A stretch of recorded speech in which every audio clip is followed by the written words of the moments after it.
Si vous n'avez jamais vu de zélotes dans l'évangile, parce que le véritable zélote, ce n'est pas notre frère Serge. Moi, je suis un premier zélote. D'abord, nous vous saluons et nous prions que Dieu nous aide et que Dieu nous garde pendant ces moments de partage. Et nous espérons que la paix de Dieu sera avec tout un chacun de nous et que tout au long de cette marche ici, vous serez bénis de la part du Seigneur. Ceci étant dit, nous allons aujourd'hui parler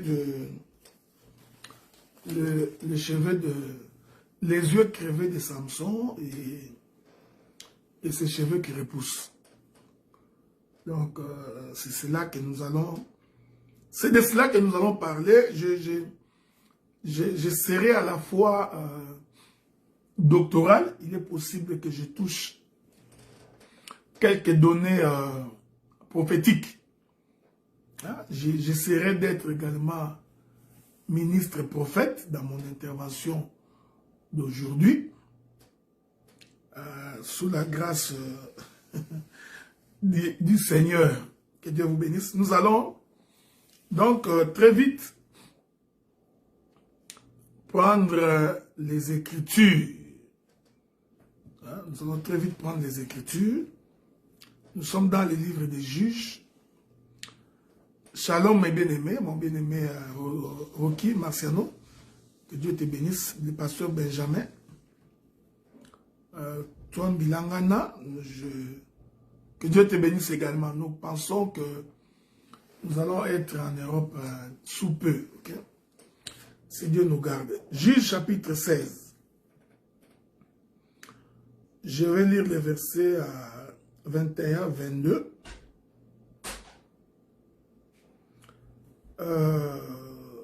Je vais essayer de finir par le verset 26. Le Philistin les saisirent, lui crevèrent les yeux, ils les firent descendre à Gaza et les lièrent avec des chaînes d'airain. Ils tournaient la meule dans la prison. Cependant, les cheveux de sa tête recommençaient à croître depuis qu'il avait été rasé. Je voudrais aller très vite prendre le verset 25 et le verset 26. Dans la joie de leur cœur, ils dirent qu'on appelle Samson, qu'il nous divertisse. Ils firent sortir Samson de la prison. Ils joua devant eux et ils les placèrent entre les colonnes. Samson dit au jeune homme qui les tenait par la main, « Laissez-moi, afin que je puisse toucher les colonnes sur lesquelles repose la maison et m'appuyer contre elle. » Mon bien-aimé Franck Ngwanzi, que Dieu te bénisse également. Je voudrais prendre le verset 28, c'est là qu'on va finir notre lecture. Alors Samson invoqua l'Éternel et dit, « Seigneur éternel, souviens-toi de moi, je t'ai pris, ô Dieu, donne-moi de la force, seulement cette fois-ci, que d'un seul coup, je tire vengeance des Philistins pour mes deux yeux. » Que la paix de Dieu soit avec vous, que le Seigneur vous bénisse, que Dieu vous garde. Comme vous le savez, nous sommes en train de parler de la chevelure de Samson coupée, les yeux crevés et les cheveux qui repoussent. Je crois que j'avais déjà expliqué longuement la chevelure coupée. Aujourd'hui, sous la grâce du Très-Haut, souffrez que nous puissions toucher la question de les yeux crevés. Il est important de comprendre que mon bien-aimé Bernardo, que Dieu te bénisse. Je serai chez vous, hein? Je vais être chez vous à Londres d'ici la fin du mois d'avril. Donc, j'étais en train de dire que Quand on coupa les yeux de Samson, on finit par crever ses yeux. Alors je voudrais m'étaler pendant quelques instants pour expliquer ce que c'est les yeux crevés. Et je vous informe que je toucherai également la question comment on interprète la livraison et l'excommunication. Hein? Je vais en toucher aujourd'hui si le Seigneur nous prête vie. Comme ça pourra vous édifier. Regardez, la Bible dit ceci, que les yeux constituent la lampe du corps. Je vais lire les Écritures pour vous. Suivez-moi attentivement parce que nous allons faire une véritable marche. Ça nous permettra de pouvoir avancer. Je ne sais pas où je trouverai cette écriture-là, mais je suis en train de la chercher. Comme je vous ai toujours dit, je n'ai pas l'habitude de bloquer les versets. Mais le Seigneur aidant, nous allons nous retrouver. Je prends le livre de Matthieu, chapitre 6, verset 22. Matthieu, chapitre 6, verset 22. Il est écrit, l'œil est la lampe du corps. Si ton œil est en bon état, tout ton corps sera éclairé. Que la paix de Dieu soit avec vous. Matthieu nous confirme que les yeux constituent la lampe du corps.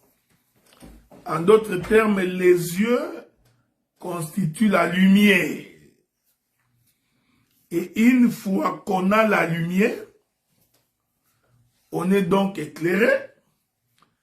Et cela t'empêchera de marcher dans le ténèbre. Voilà pourquoi j'ai toujours dit que si quelqu'un a la connaissance, c'est quelqu'un qui est éclairé.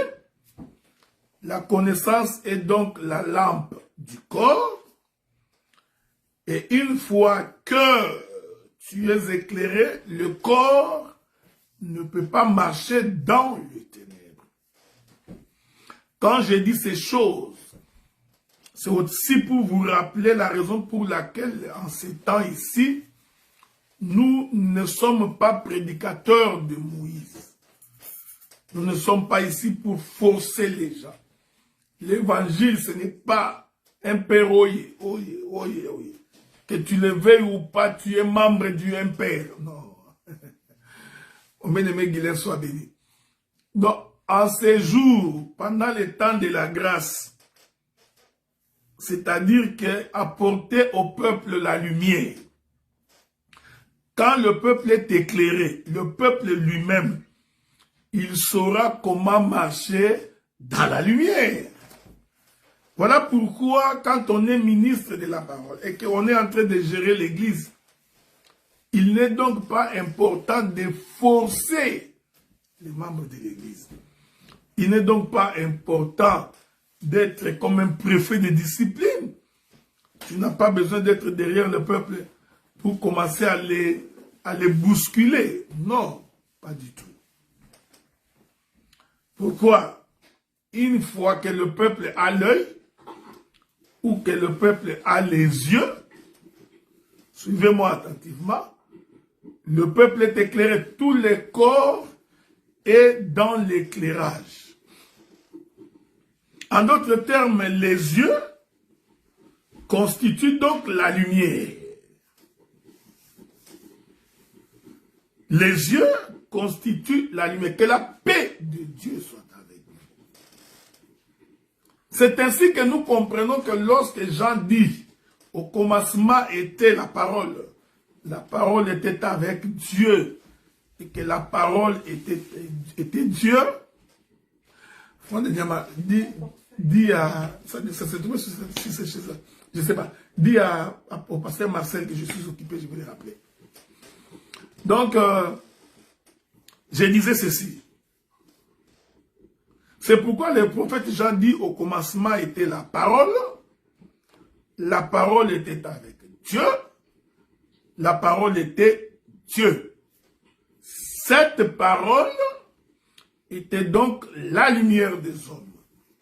Une façon de dire, la parole, c'est l'œil, ou la parole, c'est les yeux. Je vais d'abord y arriver, si le Seigneur nous prête vie. Pourquoi l'homme a deux yeux? C'est important, ok? Il y a le frère Samunga qui m'appelle également, mais je suis très occupé. Regardez. Donc, nous confirmons, écoutez-moi bien, nous confirmons que les yeux, c'est la parole, sont la parole. Les yeux sont la lumière. Est-ce qu'on est d'accord, hein? Je vous amène sur ce chemin pour que vous compreniez qu'est-ce qu'on entend par crever les yeux de Samson. C'est très important. Et une fois que l'homme a les yeux ouverts, c'est quelqu'un qui marche dans la lumière.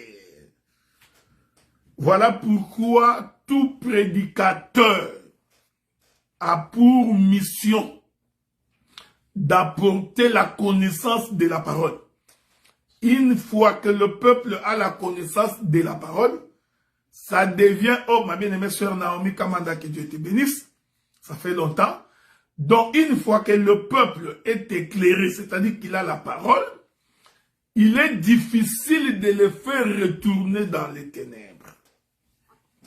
Ainsi, une fois que vous avez la lampe du corps qui est l'œil, l'Écriture confirme que tous les corps est éclairé. Or, le corps, selon les livres des Éphésiens, est une femme. Nous pouvons lire ça.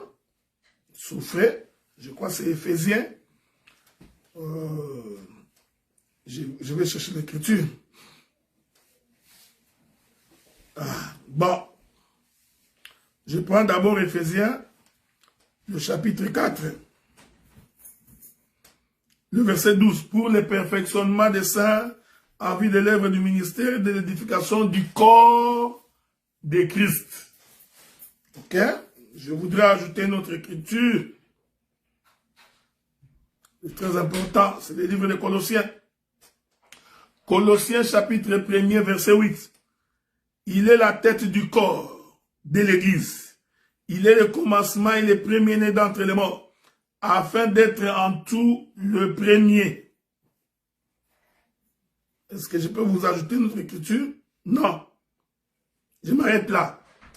Les écritures attestent que le corps, c'est l'Église. Ça, c'est Éphésiens qui le dit, hein? Pour le salut de son corps qui est son Église.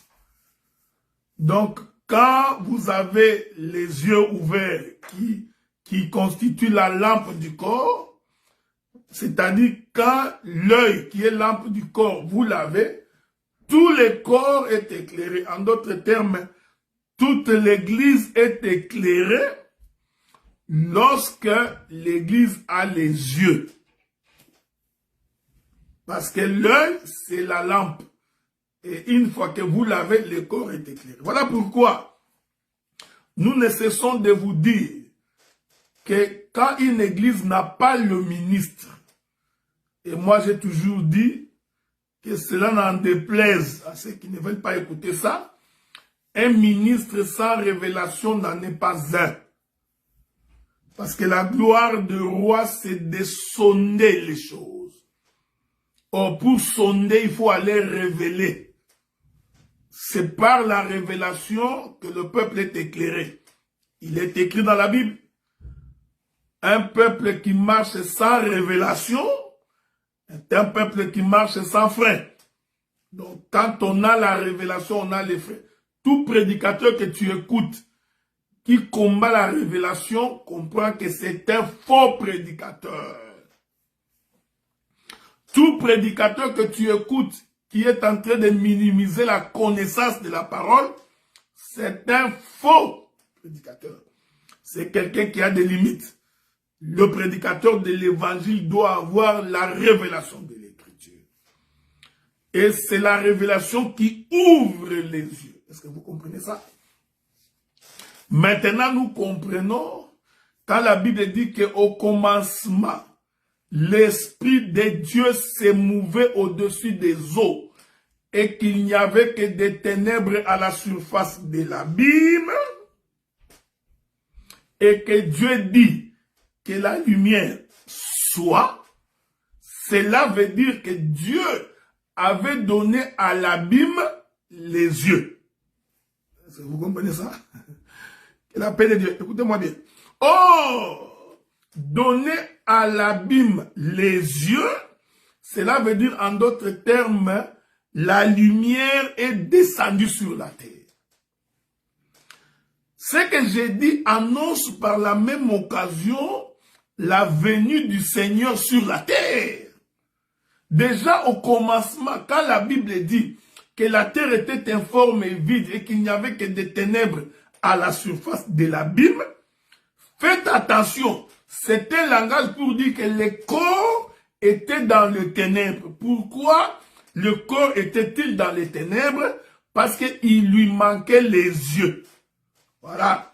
Maintenant, quand Dieu dit que la lumière soit, écoutez bien. C'est-à-dire que Dieu projetait la lumière sur la terre.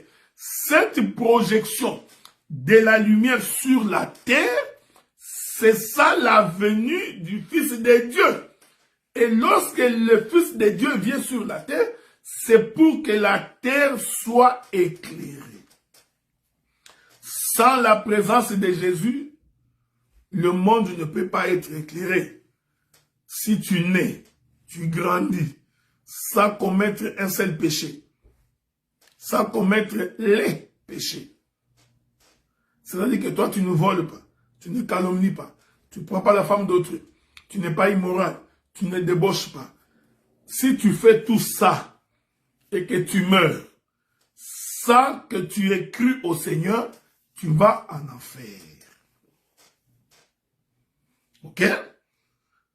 Tout ça veut dire que tu es toujours dans les ténèbres. C'est-à-dire que pour que le corps soit éclairé, pour que la terre soit éclairée, pour que l'épouse soit éclairée, il a besoin de la lumière. Et cette lumière, nous disons que c'est la personne de Jésus-Christ. Laissez-moi faire une petite exhortation d'ordre doctrinal. De la même manière que Christ est la lumière de l'Église.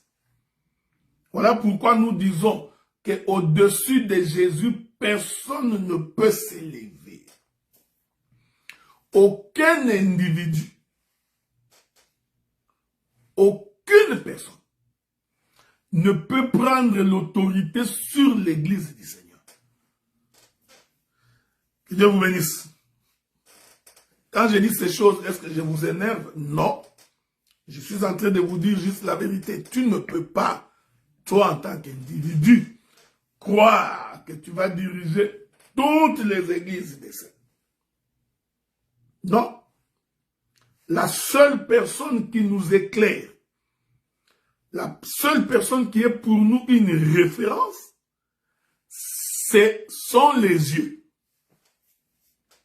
Voilà pourquoi il y a une écriture qui dit ceci. Je vais lire ça pour vous. Il est merveilleux, hein? Parce que beaucoup de gens ne comprennent pas ces choses. Marc chapitre 9, verset 47. Il est écrit, si ton œil est pour toi une occasion de chute, arrache-le. Mieux vaut pour toi entrer dans le royaume de Dieu n'ayant qu'un œil que d'avoir les deux yeux et d'être jeté dans la guerre. Est-ce que je peux répéter ça?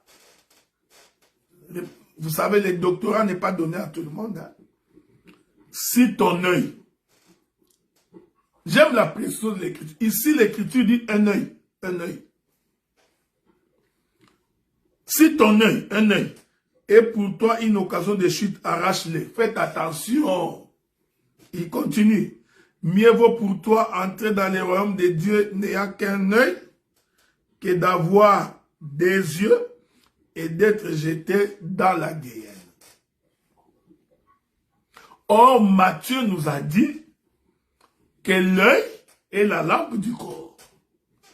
j'ai démontré que l'œil qui est la lampe du corps, en réalité, c'est la parole. Selon le livre des psaumes, Psaume dit, ta parole est une lampe sur mon sentier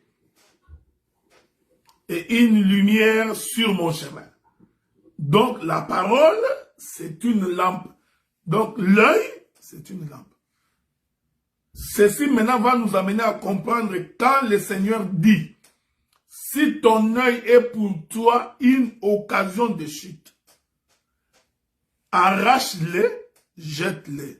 Un théologien du temps moderne va penser qu'on parle de cet œil ici. Il va aller chercher à arracher l'œil.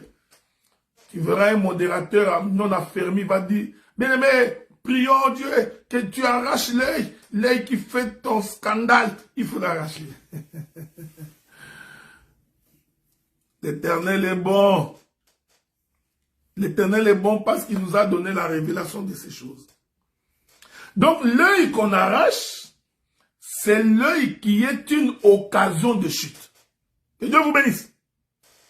Or, quand on arrache l'œil, cela veut dire que la lumière vient de s'éteindre. Quand on arrache l'œil, c'est-à-dire que la lampe vient de s'éteindre. Parce que Matthieu dit, l'œil est la lampe du corps. Donc, arracher l'œil, c'est en d'autres termes, plonger le corps dans le ténèbre. Or, quand le corps est dans le ténèbre, c'est-à-dire que la lumière s'est éteinte. Qu'est-ce qui signifie que la lumière est éteinte si ce n'est pas la mort de Jésus? Donc, l'œil qu'on arrache là, puisqu'il est pour toi une occasion de chute, cet œil-là qu'on a arraché présuppose la mort de Jésus. Ok? Que Dieu vous bénisse. Pourquoi? Il est une occasion de chute pour toi. C'est pourquoi le Seigneur, tout le temps qu'il prêchait l'évangile, il était en scandale pour les Juifs. Les Juifs trouvaient que cet homme blasphémait.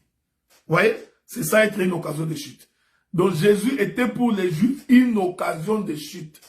Il fallait à tout prix l'arracher.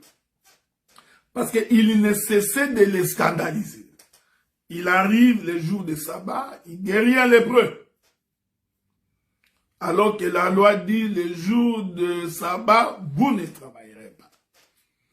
Il arrive les jours de sabbat, il lève un paralytique. Il était tout le temps en scandale pour ce peuple. Il mange avec les femmes prostituées. Voyez-vous? Ne vous en faites pas, je viens quelque part. Il entre dans la maison des Zachée. Donc, Jésus était une occasion de chute pour les Juifs. Qu'est-ce qu'il faut faire? Il faut l'enlever. Ok? Donc, on enlève et on jette. C'est ce que l'Écriture dit. Quand vous enlevez, vous jetez. Le mouvement d'enlever et de rejeter, c'est ça l'Écriture qui dit, il est venu chez les siens ne l'ayant pas reçu. Qu'est-ce qu'ils ont fait? Ils l'ont jeté. Que Dieu vous bénisse. Nous comprenons maintenant. Vous voyez, c'est comme ça qu'on prêche l'évangile, ok? Quand on est ministre, il faut savoir comment marcher. Maintenant, nous comprenons que crever les yeux de Samson, c'est l'entraîner à la mort. Ok? Samson, les yeux crevés, c'est la lumière qui descend dans le séjour des morts. Écoutez-moi bien. C'est-à-dire, quand la lumière descend dans le séjour des morts, l'Éternel venait de tourner le dos à Israël. Israël était donc resté dans le ténèbre. Et lui, le Seigneur, comme la lumière, devient ténèbre pour eux. Mais il descend dans le séjour des morts. Et quand il arrive dans le séjour des morts, il doit tourner la mêle. Je vais y arriver. Donc, les yeux crevés, de Samson explique sa descente dans le séjour des morts. C'est une lampe qui s'éteint. Mais remarquez que la Bible dit qu'après lui avoir crevé les yeux, il lui fit descendre à Gaza. À Gaza où se trouvent les Palestiniens aujourd'hui. Juge chapitre 16. On peut lire? Allons. Juge chapitre 16. Verset 21. Souffrez que nous puissions lire cette écriture-là. Il est écrit. C'est ça, verset 21, je crois. Oui. Verset 21. Les Philistins les saisirent, lui crevèrent les yeux, les firent descendre à Gaza. Donc j'ai compris que Gaza était en bas. Vous voyez, frère?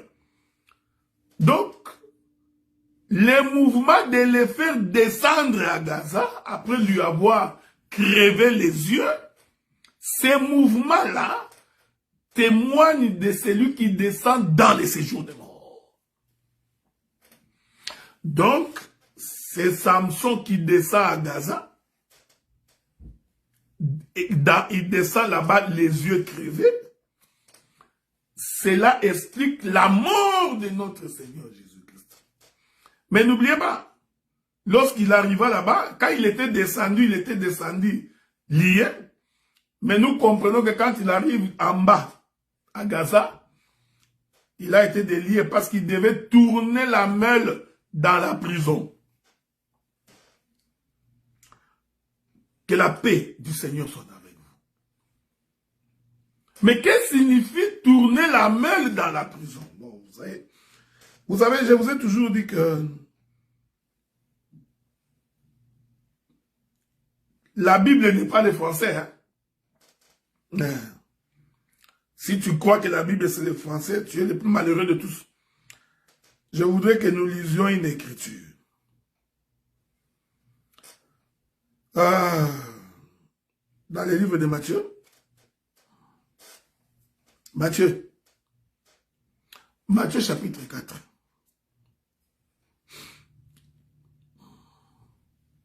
Je voudrais donc commencer le verset 14. J'explique tourner la meule. Mais il tourne la meule où? À Gaza. Et j'ai expliqué que Gaza, c'est en bas. C'est l'image de tout ce qui est séjour de mort. C'est l'image de tous ceux qui sont en prison.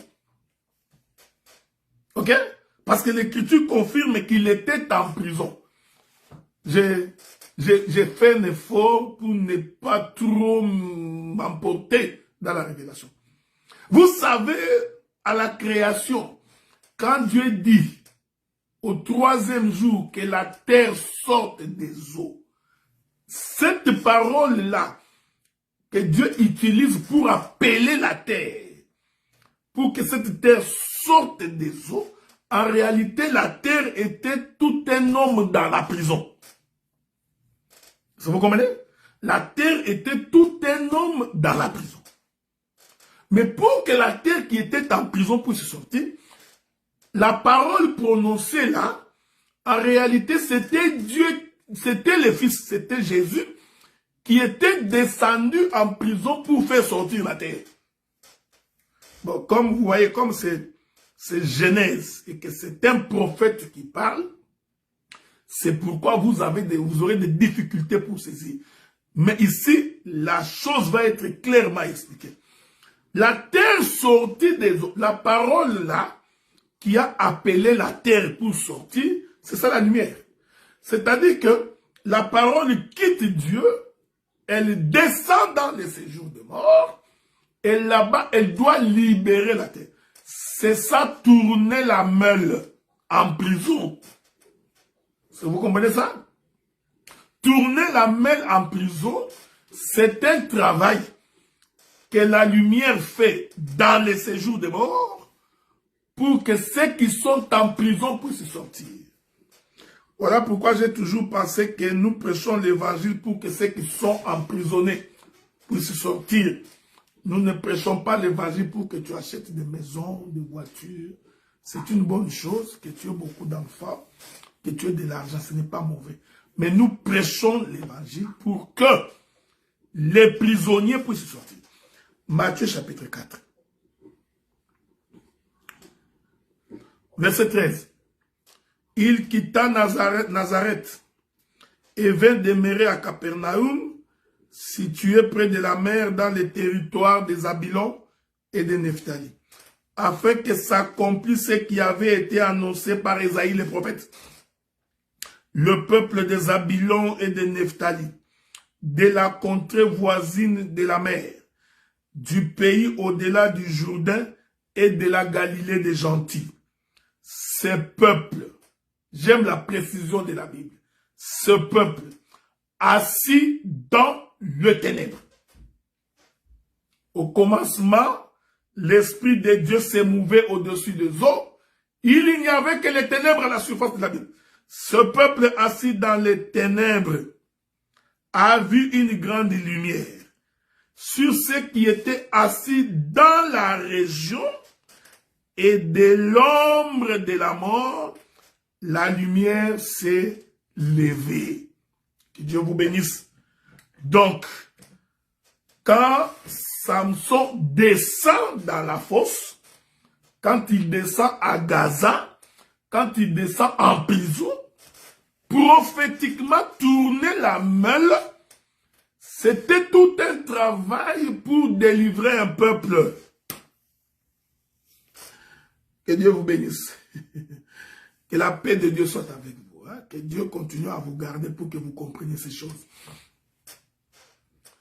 C'est pourquoi l'Écriture dit, l'Esprit du Seigneur est sur moi. Il m'a oint pour proclamer une année de grâce, pour rendre libres les opprimés, pour proclamer une année, la liberté à ceux qui sont asservis. Bien-aimés frères, bien-aimés sœurs, l'évangile, nous le prêchons pour que les gens changent de mode de vie, pour que les gens soient transformés. Tu ne peux pas continuer à venir à l'église d'année en année, jour après jour, et demeurer identique. Nous ne croyons pas à un évangile comme ça. Toi, mon frère, toi, ma soeur, quand nous prêchons, tu t'en fous. Tu te dis non, je n'en ai pas besoin. Là, nous comprenons que la prédication qu'on t'enseigne ne pénètre pas les régions inférieures de la terre. Cette prédication ne descend pas à Gaza. Parce que la Bible dit que lorsqu'on lui coupa les cheveux, on lui creva les yeux, on les fit descendre à Gaza. Donc Gaza, c'est en bas. C'est le mouvement de celui qui quitte le haut, qui descend en bas. C'est ça Jésus qui quitte la Golgotha. Il doit être enterré. Vous comprenez? Mais quand il est enterré, ne croyez pas que Jésus a été enterré par plaisir. Non, il était enterré afin que ceux qui sont esclaves, ceux qui sont retenus, j'aime la Bible, j'aime ça. En réalité, quand Jésus descend dans les séjours des morts, il est en train de répéter l'écriture de Genèse qui, au troisième jour, la terre qui était emprisonnée sous l'eau devrait sortir.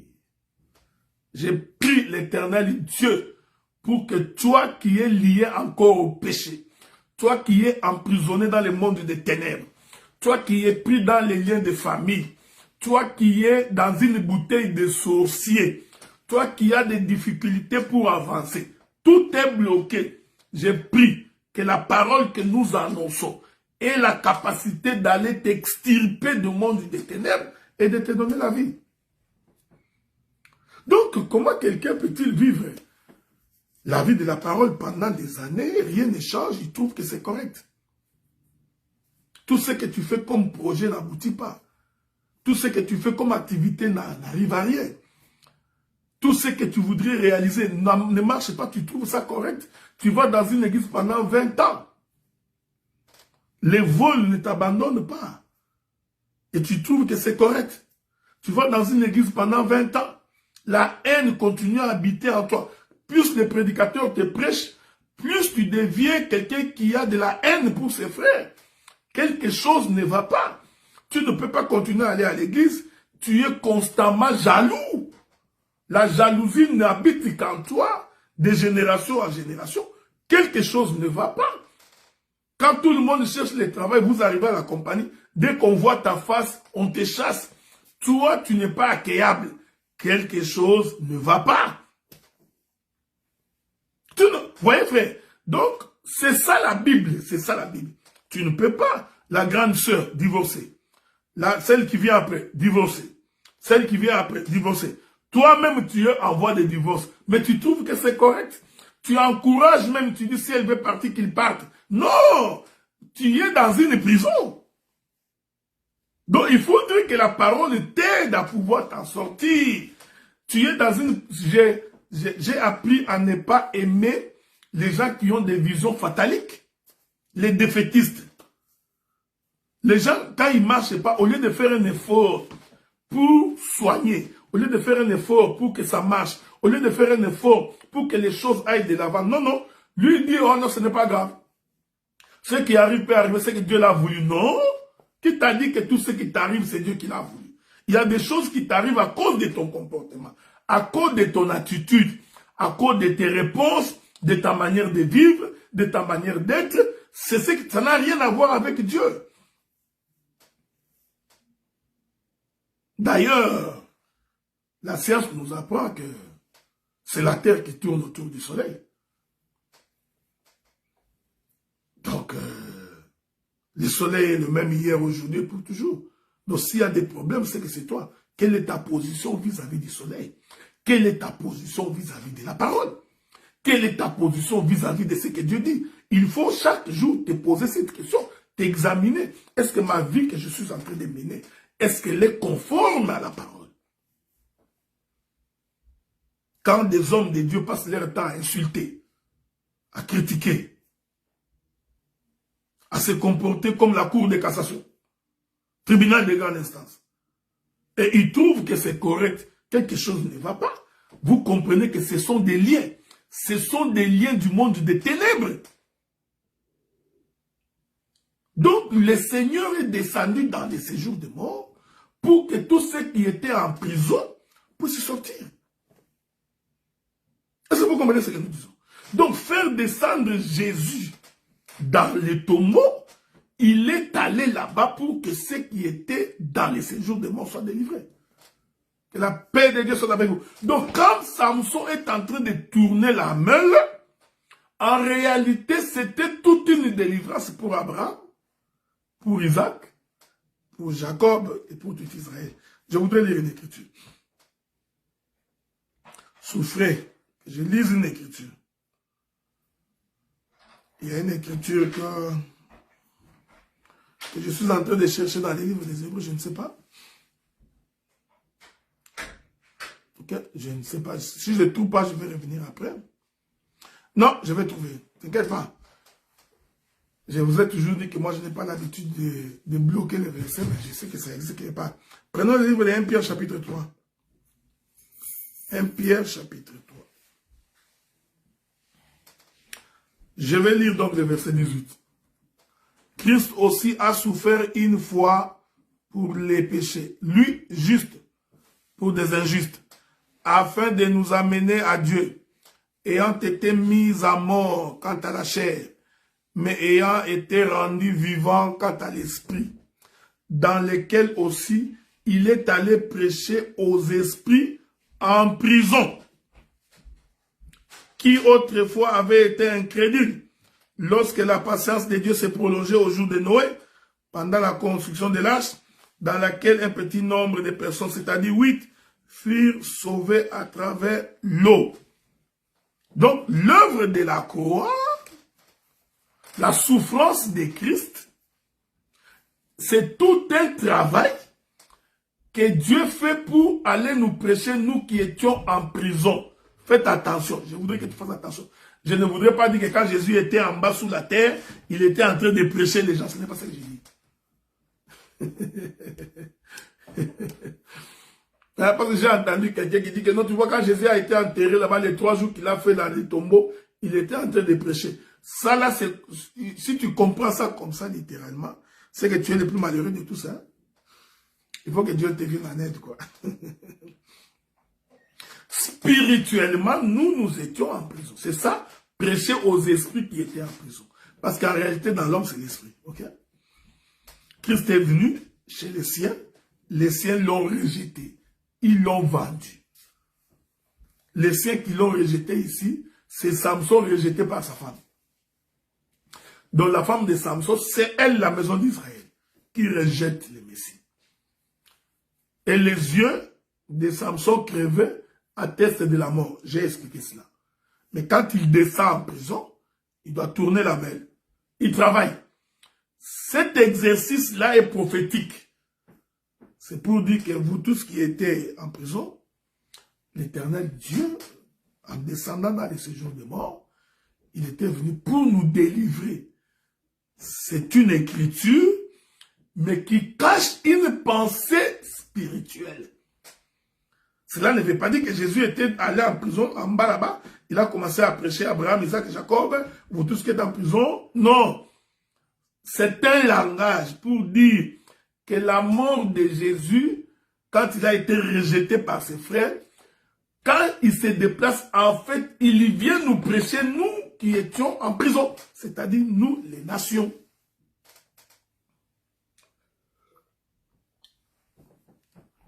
Est-ce que vous comprenez cela?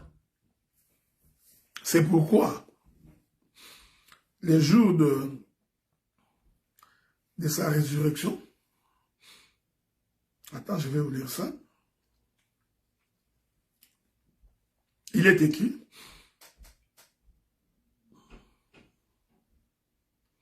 Matthieu chapitre 27. Prenez le livre de Matthieu chapitre 27. Nous lisons le verset 52. Matthieu 27, verset 52. Le sépulcre s'ouvrit et plusieurs corps de saints qui étaient morts ressuscitèrent. Étant sortis des sépulcres après la résurrection de Jésus. C'est important de préciser cela. Étant sortis de sépulcre après la résurrection. C'est pourquoi quand tu lis ta Bible, il faut faire très attention. Ok? Le déchirement du voile, c'est toute une résurrection. Ils entrèrent dans la ville sainte, apparurent à un grand nombre de personnes. Cette chose est prophétique. Cela veut dire que tous ceux qui étaient retenus captifs par le monde des démons, la mort de Jésus devrait les libérer. Voilà pourquoi je rentre dans l'exhortation pour dire il faudrait que l'Église soit une église de prière. Il faudrait que par la prière, que le peuple trouve la réponse à ces questions, qu'il trouve la délivrance.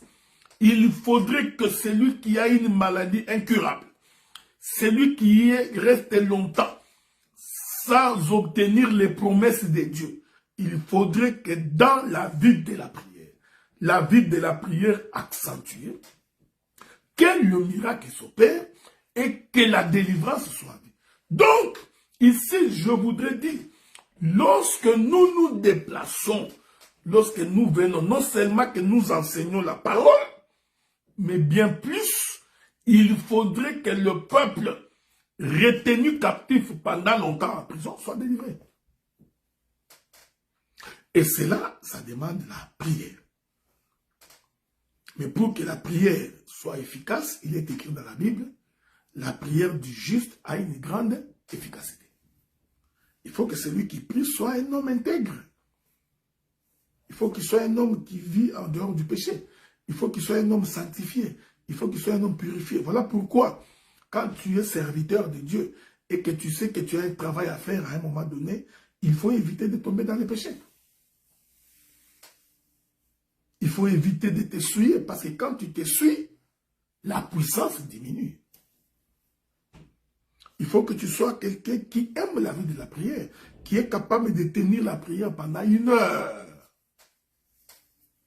Pas du genre, nous prions, au lieu de prier, toi tu commences à entonner la chanson. J'ai vu des gens comme ça. Pendant que nous prions, tellement qu'il a le souffle court. Au lieu de prier, non. Lui passe son temps à faire quoi? Il passe son temps à chanter. Il va chanter pendant 15 minutes. Et il va venir prier pendant 2 minutes. Non. Qu'est-ce qui se passe avec toi? Tu n'as pas de souffle. Le minimum pour une prière, c'est 1 heure. Hein? Le minimum. Jésus a dit à ses disciples, vous n'étiez pas capable de prier avec moi, ne fût-ce qu'1 heure. Si tu as la capacité de tenir en prière pendant 1 heure, l'Éternel Dieu te soutiendra. Voilà pourquoi nous, ici à Ottawa et à Montréal, chaque mardi, nous prions 1 heure sans interruption.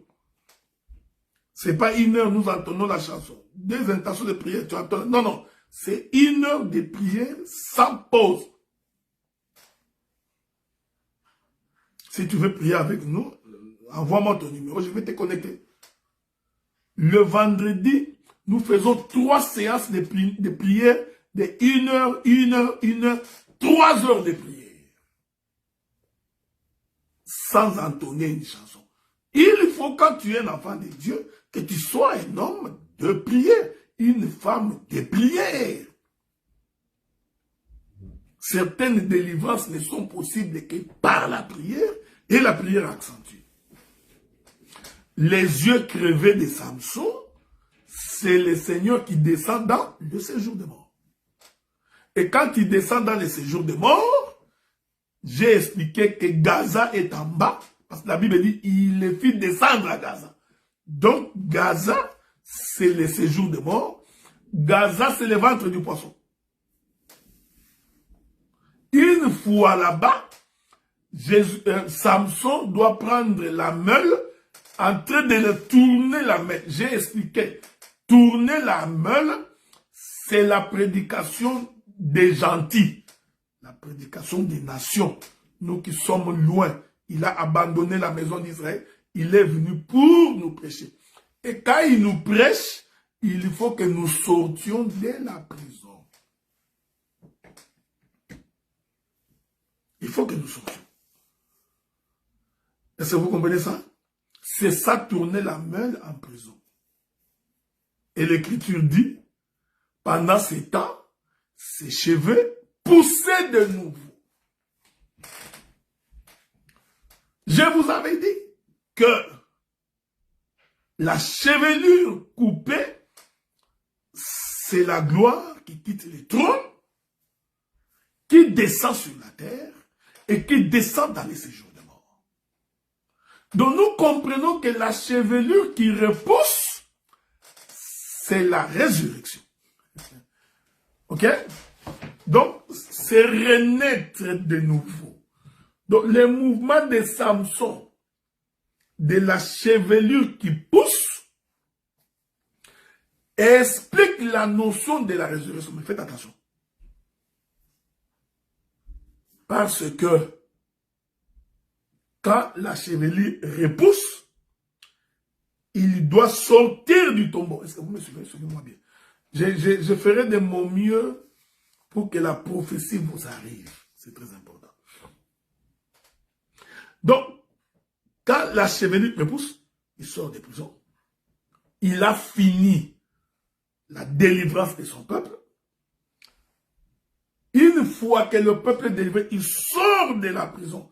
On le fait sortir parce que les princes des Philistins étaient en train de se réjouir. Les princes des Philistins faisaient la fête. Alors, Samson va demander qu'on l'amène sur les 2 colonnes, sur les colonnes de la maison, afin que tous les Philistins puissent mourir. Nous sommes dans l'ombre, hein, faites attention. Cette position-là des Philistins qui meurent, C'est ça le combat de David et de Goliath. C'est-à-dire les princes des Philistins représentent tous les démons. Tous les princes du monde des ténèbres. Toutes les principautés, les sorciers, les fétichistes, les occultistes, les marabouts, tout ce monde des démons, après l'œuvre de la croix, ils n'ont plus aucune puissance sur nous. Je vais maintenant l'expliquer bien. Parce que des fois, là, tu as des difficultés pour comprendre. Tu dis, bah, c'est un peu compliqué. Bon, on va aller tout doucement. Israël se bat avec le Philistin. Lorsqu'ils se battent avec les Philistins, David arrive. La Bible dit qu'Israël était sur une montagne d'un côté, le Philistin était également sur une montagne de l'autre côté. On est ensemble, non? Et alors, le frère David va s'avancer dans la vallée. Lorsqu'il s'avance dans la vallée, est-ce que vous me suivez? Cette position de David d'avancer dans la vallée, c'est la mort de Jésus. Mais il faut faire très attention, parce qu'en réalité, la mort de Jésus, c'était la mort du péché. C'était la crucifixion de tout ce qui est monde des ténèbres. Voyez-vous? J'essaie de t'expliquer ça pour que tu comprennes. La Bible dit que lui qui était saint, sans péché, Dieu a fait de lui péché. Donc, c'est Jésus-là qui a porté le péché de l'humanité, était devenu tout un péché, pas un pécheur, le péché en personne.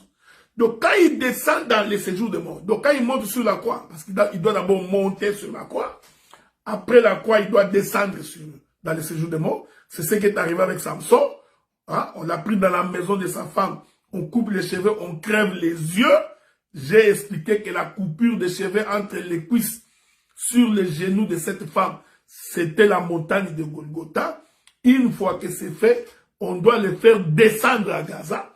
Descendre à Gaza, Gaza est en bas, c'est-à-dire Gaza est une vallée. Ok?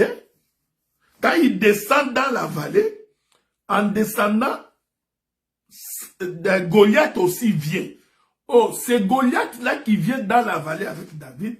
C'est ça, toute la puissance du péché. Que le Seigneur va dire, ô mort, où est ton aiguillon? Vous allez remarquer qu'après le combat dans la vallée, après que David ait coupé la tête de Samson, pardon, de Goliath, là, merveilleux.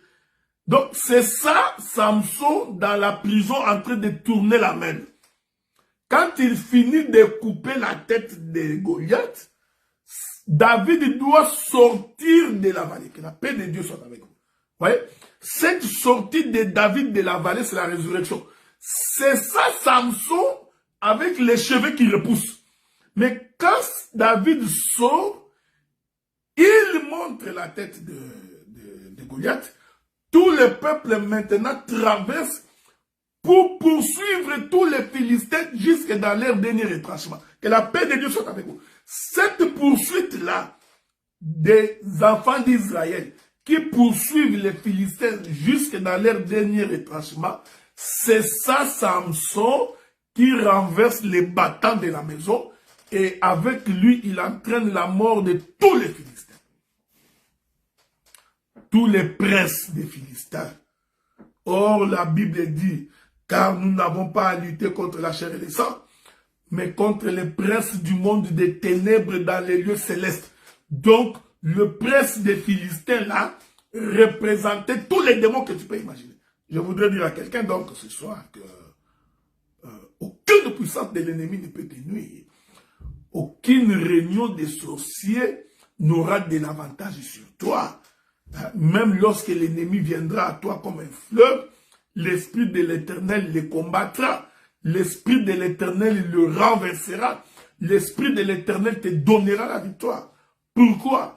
Parce que Samson, en tenant les battants de la maison, il a entraîné la mort de tous les princes du monde des ténèbres. Tu ne peux pas rester enchaîné pendant des années. tu ne peux pas rester enchaîné pendant des années. Rien ne marche dans ta vie, tu trouves que c'est normal. Non, c'est-à-dire que tu n'as pas cru à la bonne parole. Il est temps aujourd'hui, pendant que tu nous écoutes, de ne pas endurcir ton cœur, de croire en un véritable Dieu. Le Dieu qui expie les péchés, qui te donne une nouveauté de vie. Il faut que nous témoignions que le Seigneur t'a rencontré dans ta manière d'être, ta manière de vivre, ta manière d'agir. Devrait nous attester que le Seigneur t'a délivré de la vie du péché. Ainsi, aucune puissance de l'ennemi ne peut te nuire. C'est ça, Samson, qui tient le battant de la maison et qui renverse, c'est la mort de tous les Philistins. C'est ça David qui sort de la vallée et qui, après avoir montré la tête de Goliath, tous les enfants d'Israël prennent les Philistins en chasse. Que Dieu vous bénisse. Est-ce que vous comprenez ce que nous disons?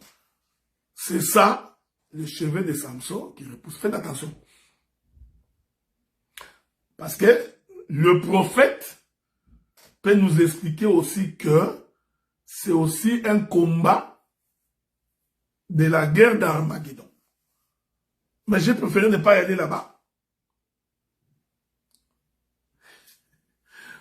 Bon, mon bien-aimé, Dieu merci, c'est sûr que si tu ne m'as pas pris au téléphone, c'est parce que j'étais en train de faire l'émission. Je vais te rappeler après. Comprenez? Je vous avais dit que je vais essayer de dire un mot sur la livraison. Sur l'excommunication. Je voudrais dire un mot.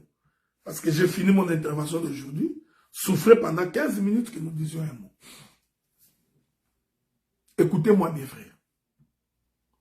Dieu nous a établis ministres pour rétablir la vérité. Et personne, alors personne, ne peut nous empêcher de dire la vérité. Il faudrait éviter d'être encerclé dans une communauté. Ne devenez pas esclaves des hommes. Soyez esclaves de la parole. La livraison à Satan ou l'excommunication ne peut pas être un acte de vengeance. Ça ne peut pas être un acte de jalousie. Ce n'est pas un acte de guerre. Comme je vois aujourd'hui, les gens, quand on livre quelqu'un, ils jubilent. Il fait la fête. Il est content parce qu'on a livré son frère à Satan. Non! Quand quelqu'un a une telle attitude, comprenez qu'il est véritablement du diable.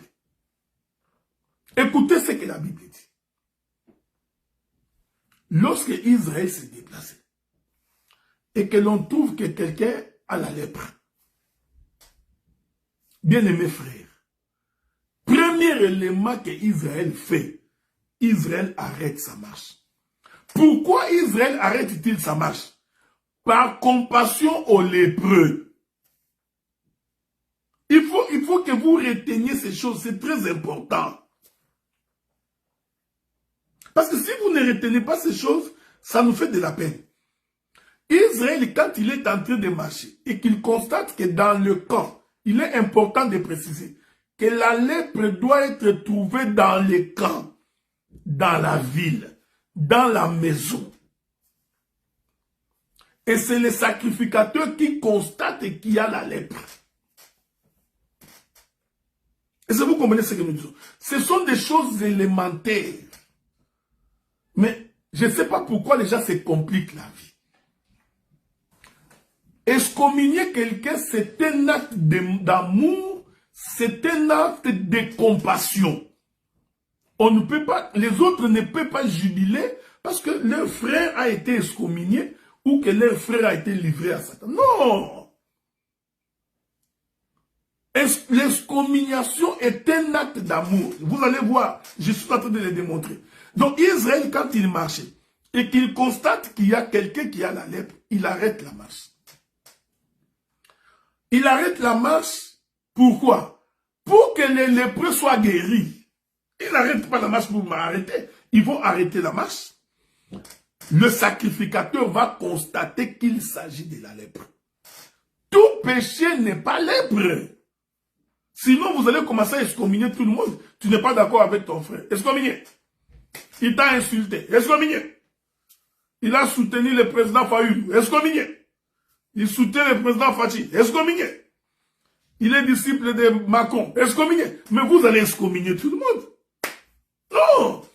L'excommunication ou l'excommunication n'est pas un règlement de compte, mes bien-aimés frères et sœurs. Ce n'est pas un règlement de compte.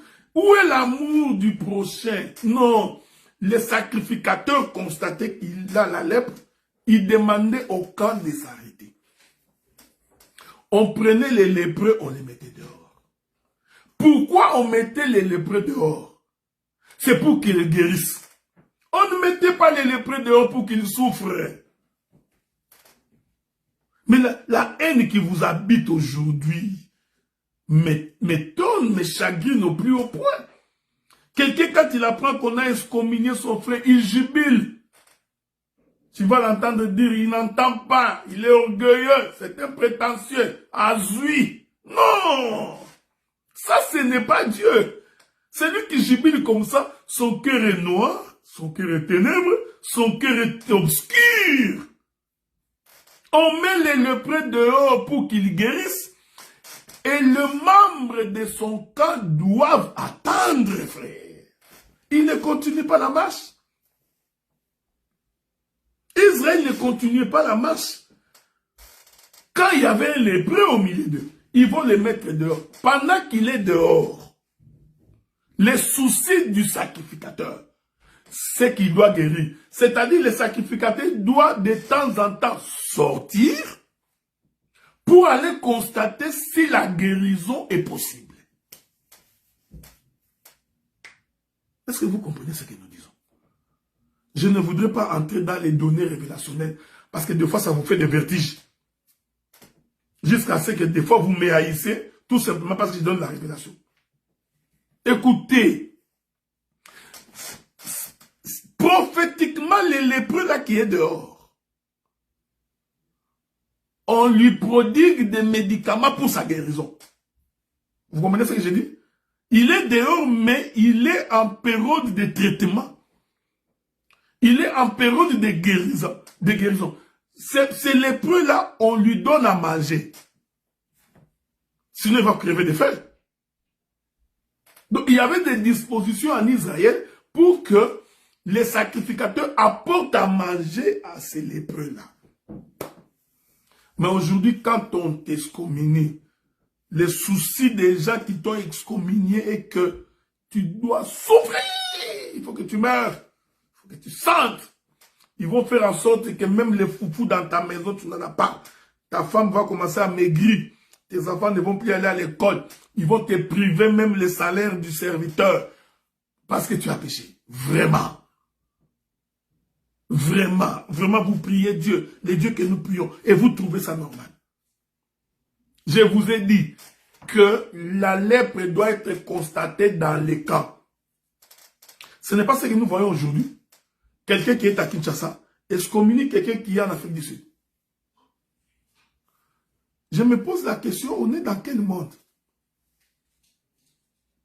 Quelqu'un en Angola, il excommunie quelqu'un qui est en France. Ils ne sont pas de la même église locale. Ils ne prient pas ensemble. Mais si c'était comme ça, mais moi j'aurais excommunié beaucoup de gens. Parce qu'il y en a beaucoup qui n'ont jamais été d'accord avec moi. Il y en a beaucoup qui me critiquent, qui m'insultent. J'allais me réveiller chaque matin. Toi, excommunié. Toi, excommunié. Toi, excommunié. Non. On ne peut excommunier que quelqu'un qui prie dans l'église locale avec toi. Et pour l'excommunier, il faudrait que les serviteurs de cette église-là constatent que cet homme ici a la lèpre. Et je vous avais fait comprendre que la lèpre, c'est une maladie qui perdure. Ce n'est pas une maladie comme une fièvre qui te prend en un seul coup. Non, non, non. C'est une répétition de quelque chose. Des ulcères en train de ronger ta peau. C'est à ce moment-là que le sacrificateur, lui, va examiner, trouver que oui, ça c'est la lèpre. Pourquoi il te met dehors? Il ne te met pas dehors pour que tu crèves. Il te met dehors pour que tu guérisses. De peur qu'en restant dans les camps, tu vas contaminer les autres. Donc c'est par souci du peuple et c'est par souci de l'excommunier. Et celui qu'on excommunie doit être dans ton camp, de ta maison. Je sais comment tu anticipes, non? C'est pourquoi je vous avais dit, quand vous lisez votre Bible, vous ne verrez nulle part Paul donner les ordres à l'église où Pierre s'est trouvé. Non. Paul n'a jamais donné des ordres à Jérusalem. Parce que l'église de Jérusalem avait leur ministre local. Mais Paul pouvait donner les ordres à Corinthe. Parce que c'était l'église où il était ministre. C'est lui qui avait commencé. Il pouvait dire à Éphèse, Timothée, établit de l'ordre là-bas, selon mes recommandations, parce qu'il était ministre de l'église d'Éphèse. C'est comme moi là. Je suis à Ottawa, ministre de l'église d'Ottawa, j'ai commencé avec d'autres frères, l'église de Montréal. Je suis également, je peux faire des recommandations à Montréal.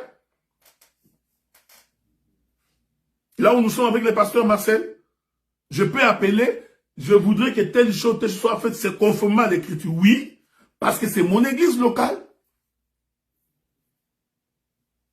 Mais je ne peux pas donner des ordres là où se trouve l'apôtre Franck. Non, je ne peux pas. Ça, c'est son affaire. Et là, son église locale gérera ses histoires et trouvera des solutions là-bas. Mais lui ne peut pas traverser, venir là où moi je suis.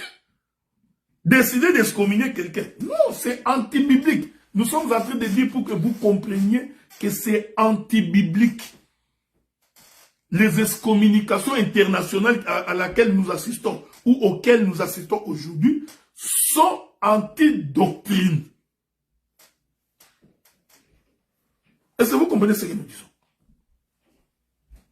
Quelqu'un, parce qu'il ne t'aime pas, il va décider de t'excommunier. L'excommuniation est devenue un règlement de compte. Comme lui, il parle beaucoup. C'est quelqu'un qui a les francs-parler. Dès qu'il y a une bêtise, il va parler, il risque de nous menacer. Pour éviter qu'il nous menace, nous allons l'envoyer ambassadeur au Maroc. C'est ce que Mobutu faisait, non? Mobutu faisait comme ça. Dès qu'il sait que ce gars-là, il va me déranger, il les récupère et dit, toi, tu vas en Russie, ambassadeur, pour qu'il reste en paix. Non! Vous ne pouvez pas commencer à excommunier les gens par plaisir.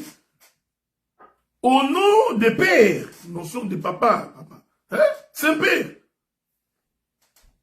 Quelqu'un à Katakokombe va venir excommunier quelqu'un qui est à Toulouse.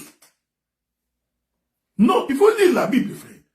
Voilà l'importance du doctorat. Si vous n'avez pas de doctorat, les vrais, parce qu'il y en a des faux, il y a des copies.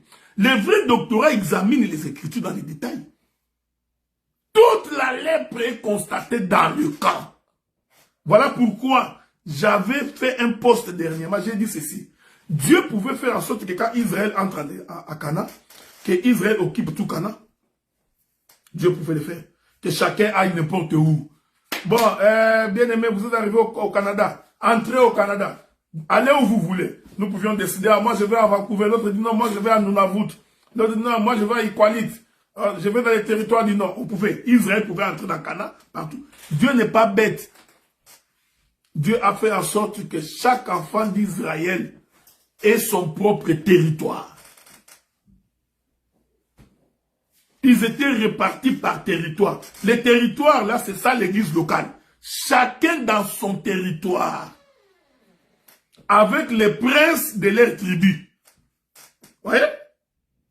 Donc, chaque tribu avait les propres princes. Lisez le livre des Nombres. C'est clair. Ainsi, les princes de Juda ne pouvaient pas aller traiter les dossiers des princes de Manassé. Jusqu'à prendre des décisions sur le territoire de Manassé. Frère, c'est anti-biblique. Qu'est-ce que Dieu a fait? Il a pris Lévi. Il dit, Lévi, toi, je ne vais pas te donner un territoire. Qu'est-ce que j'ai fait de Lévi? Je vais t'éparpiller dans tous les territoires. La seule tribu qui a été éparpillé dans tous les territoires, c'est Lévi. Parce que dans chaque territoire des enfants d'Israël, ils devraient réserver des villes pour les Lévites. Pourquoi? Parce que Lévi, c'est lui qui faisait les liens entre toutes les tribus. Je voudrais le dire autrement. Lévi, c'est le sang du père entre tous les fils. Donc, nous sommes frères par Lévi. Je suis frère de Judas par Lévi. Je suis frère de Benjamin par Lévi. Je suis frère d'Issachar par Lévi. Vous voyez? Mais Issachar ne peut pas venir donner des ordres jusqu'à excommunier les gens chez Zabulon. Cet esprit, c'est un esprit de papauté. Il faut résister à cela. C'est pourquoi j'ai demandé au ministre, résister à des gens comme ça. C'est un esprit de numérode, c'est un esprit sectaire, c'est un esprit de l'église catholique et de Fepako. On n'excommunie pas quelqu'un parce que tu ne l'aimes pas. Tu trouves qu'il est dangereux. Vous savez, il y a un roi, je me souviens après la mort de Salomon, il y a un roi qui a pris le pouvoir. Après la mort de Salomon, si je ne me trompe pas, il appelle le vieux. Il dit au vieux, bon, mon père est mort, j'ai le pouvoir, qu'est-ce que vous me conseillez? Les vieux lui disent, non, ton père a fait souffrir le peuple. Il les a fait beaucoup travailler. Nous te demandons d'alléger la tâche. Fais respirer le peuple. Il dit, ok, j'ai entendu. Il appelle les gens de sa génération. Les jeunes comme eux.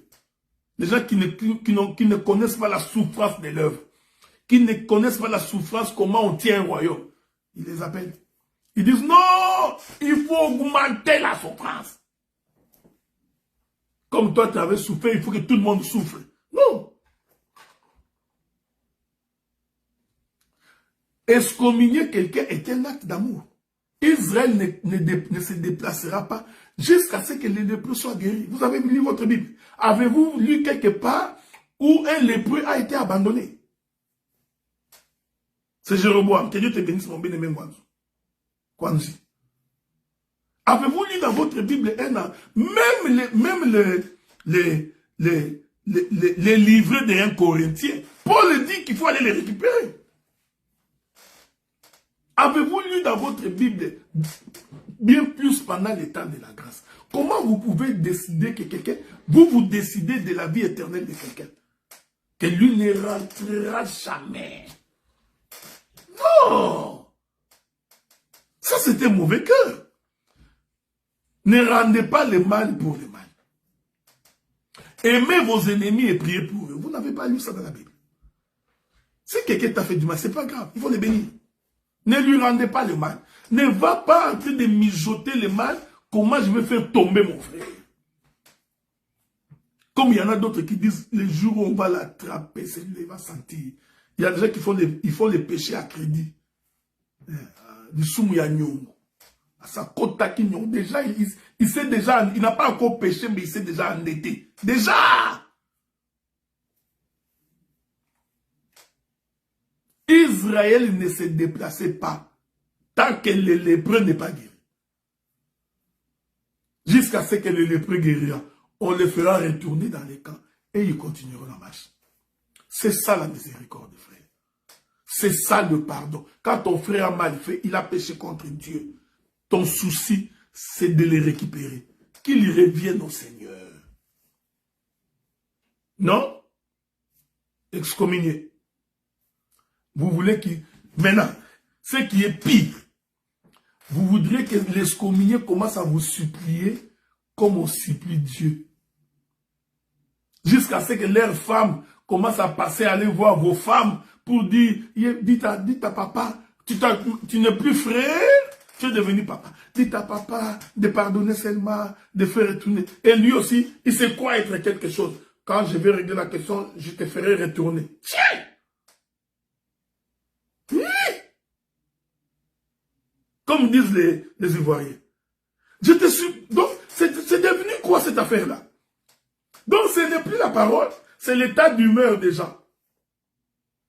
Qu'il reste d'abord comme ça, 2 ans, 3 ans, parce qu'il est orgueilleux, il est prétentieux.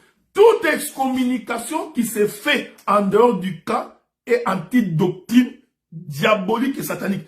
Et les gens qui adhèrent à de telles excommunications, vous tous vous péchez. Vous péchez. On ne peut pas excommunier quelqu'un par plaisir. Ou parce que vous n'aimez pas sa tête. Ou parce que vous l'avez défié. Non. Qui t'a dit que nous allons tous faire des courbettes devant toi? Qui a dit que ce que tu dis est un ordre du Seigneur? Donc, en tant que ministre, je peux te dire, non, ça, je ne fais pas. Alors, tu décides de m'excommunier sans mon église locale. Sans passer à l'école de mon église locale. Non. Même, je donne un exemple. Je me déplace, je vais en France. En France, je fais des bêtises. On m'attrape en flagrance. Beaucoup de bêtises. Les gens qui m'ont attrapé doivent renvoyer mon rapport à mon église locale. C'est ça la doctrine. Voici ce que les frères Adélard a fait. Voici. Nous l'avions confronté. Voici. Voici les preuves. Voici. Les collèges, mon collège, va me convoquer. Donc Adélard, nous voulons t'entendre. Ils vont m'entendre, je vais m'expliquer. Avec les Saint-Esprit, ils vont décider. S'il faut m'excommunier ou pas. Non. Toi, tu es en mission. Tu débarques dans une église d'autrui où il y a des collèges de serviteurs. Toi, tu viens excommunier. De la même manière, tu trouves que l'église locale a excommunié quelqu'un. Toi, tu viens. Mon bien-aimé frère, lui, il préfère surveiller le fleuve. Toi, tu viens, tu rétablis quelqu'un dont le collège avait excommunié. Mais mes frères, c'est un désordre. Ça, c'est marquer du respect aux autres ministres. C'est de les considérer comme étant des sous-tasses, des sous-ministres. Non. Quand on excommunie quelqu'un, c'est par amour. Pour que le Seigneur se souvienne de lui. Pour qu'il y rentre dans la bergerie. Je vais donner un exemple pour conclure. Pour conclure pour aujourd'hui. Regardez. Un jour, le Seigneur se met en marche pour rechercher Adam. Adam, où es-tu? Adam dit que je me cache. Dieu dit, pourquoi tu te caches? Parce que c'est que tu as mangé le fruit de l'arbre dont je t'avais dit de ne pas manger. Adam dit, oui, la femme que tu as mis à côté de moi, blablabla. Je prends cet exemple-là pour expliquer la livraison. Parce que, tant que Adam était dans le jardin, Adam était en sécurité.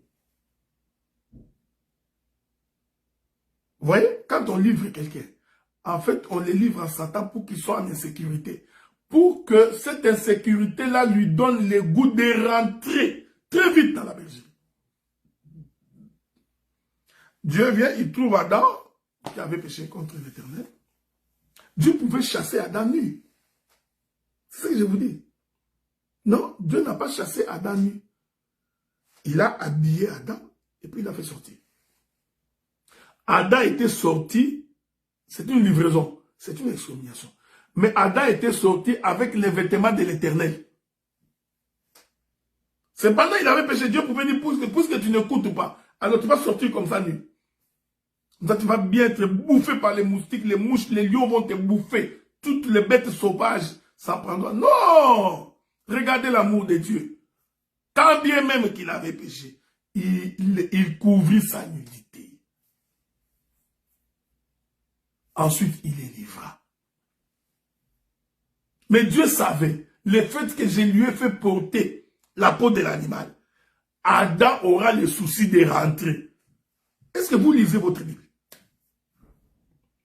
Dieu n'a pas chassé Adam indéfiniment pour qu'Adam soit dehors. Ici, je ne parle pas des païens, parce que les païens, on ne les chasse pas. Les païens, ils sont païens. Celui qui attrape la lèpre est d'abord fils de la maison. La lèpre n'est pas pour les païens. La lèpre est pour les fils de la maison. On les met dehors avec l'idée qu'ils vont revenir. Dieu savait que Adam doit revenir. Il lui donne même la provision, c'est les vêtements. Je n'entre pas dans la révélation, c'est pas mon intention. Vous ne pouvez pas livrer quelqu'un, vous le laissez crever de faim. Vous commencez à vous-même vous bouffer les salaires des serviteurs, les collectes, les offrandes, vous vous en réjouissez. Et vous laissez les livrets en train de mourir de faim. Mais vous êtes diabolique, vous êtes sorcier. Vous n'allez même pas visiter. Vous ne faites aucune démarche pour que la personne qui est livrée rentre dans ses droits. Vous ne parlez même pas de sa lèpre. Vous n'allez même pas le voir pour parler de sa lèpre. Non. Le sacrificateur sortait pour aller voir. Est-ce que tu es guéri? Ça marche? Tu as bien mangé? C'est pas grave. Quand ça va guérir, tu vas rentrer. Mais aujourd'hui, le pardon est devenu négociable. FCCK, parti politique, il faut négocier les accords. Est-ce que tu crois au dépouillement? Si tu dis non, c'est fini. Pour toi, il n'y a pas de négociation.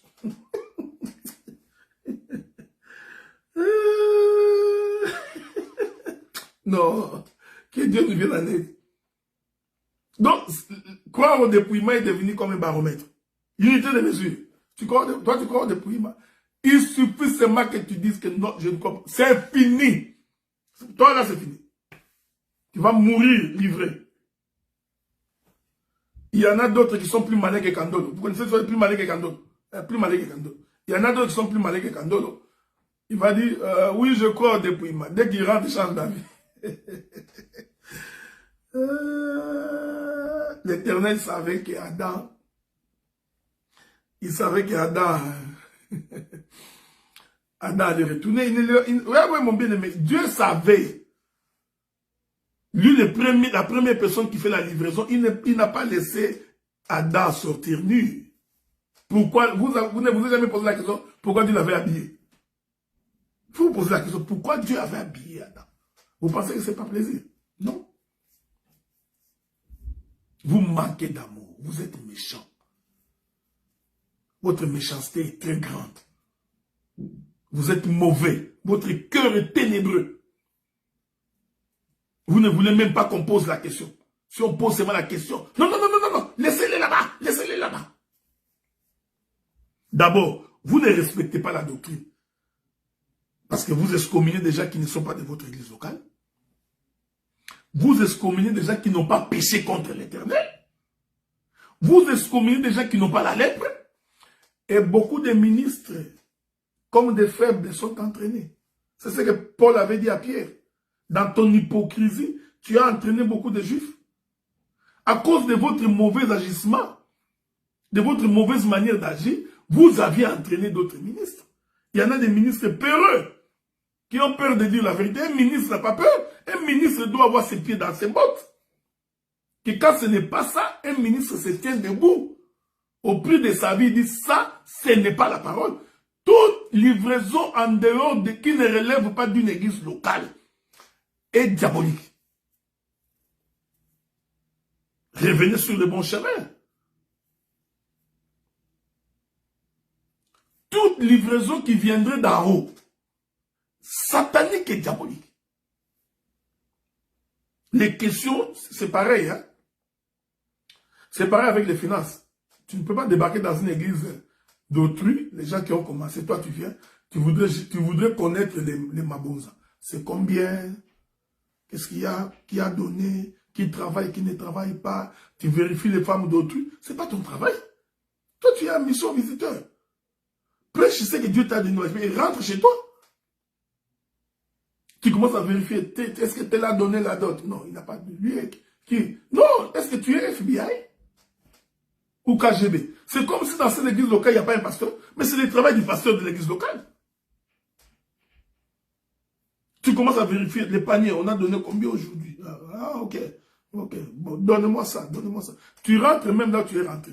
Tu commences à appeler les frères d'une autre église pour qu'ils t'envoient la dîme. Tata! Quel courage! Alors qu'ils ont l'air ministre des églises locales. Toi, tu rentres, tu commences à réclamer. Frère, tu n'as pas envoyé. Je n'ai pas vu. Tu es en train de voler du mouillip. C'est toi qui les as volés. Que la paix de Dieu soit avec vous. Voilà.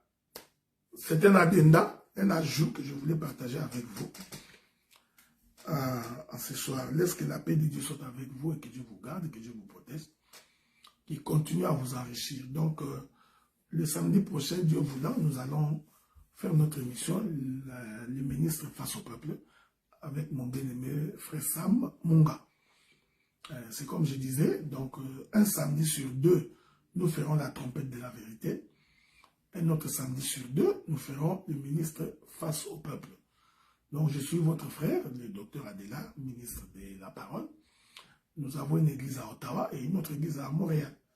Donc si tu voudrais participer avec nous à nos cultes, fais-moi savoir, ou à nos séances de prière, fais-moi savoir, je te ferai intégrer et nous prierons ensemble. Que la paix de Dieu soit avec vous, que celui qui n'a ni commencement ni fin de jour soit votre partage. Ouf, j'ai parlé pendant quoi, 1h40, 1h45, vraiment. Alors, que Dieu vous bénisse et que Dieu vous garde et que la paix de Dieu soit avec tout un chacun de vous et que l'Éternel continue à vous garder et à vous protéger. Nous allons donc suivre un chant et ensuite nous allons bénir le nom du Seigneur, ok? Allez, merci beaucoup, que la paix de Dieu soit avec vous. Nazakomata ngai, nazakomata ngai, nga nazakomata.